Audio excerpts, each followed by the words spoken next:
I will start my reading practice from the book Effective Public Speaking by Dale Carnegie.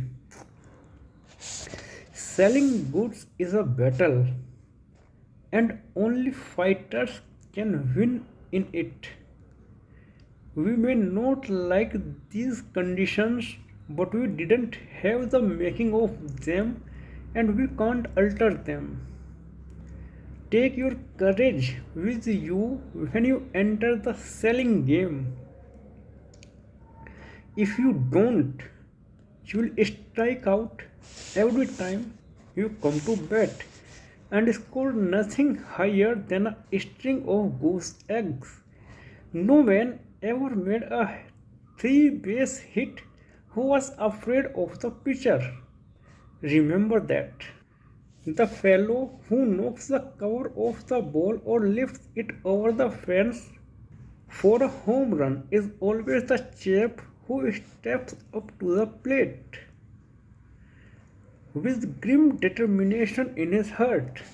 Read the following quotations aloud and with force and meaning.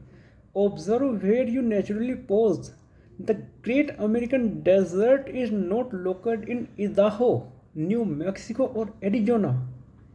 It is located under the hat of the average man. The great American desert is a mental desert rather than a physical desert. By J.S. Knox.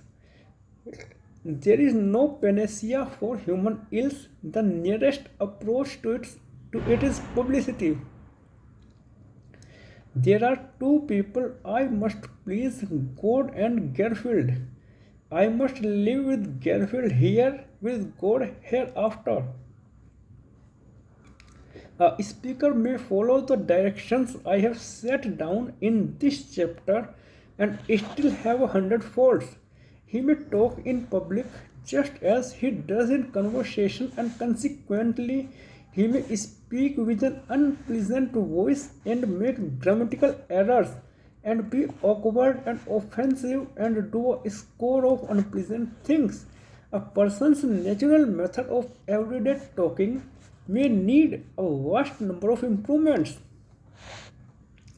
Perfect your natural method of talking in conversation and then carry that method to the platform. Summary.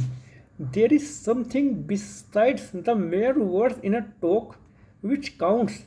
It is the flavor with which they are delivered.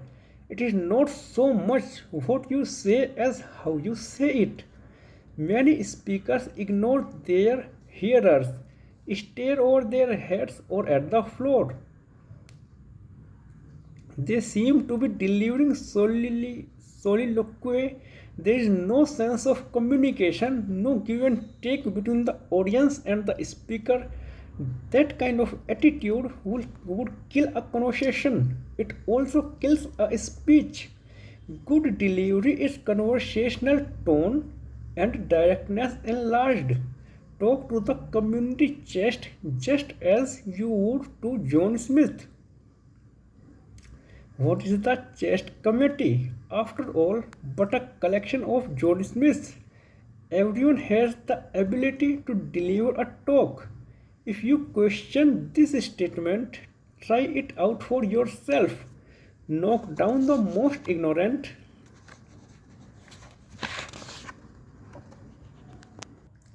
Man, you know, when he gets on his feet, he will probably say some things, and his manner of saying them will be almost flawless.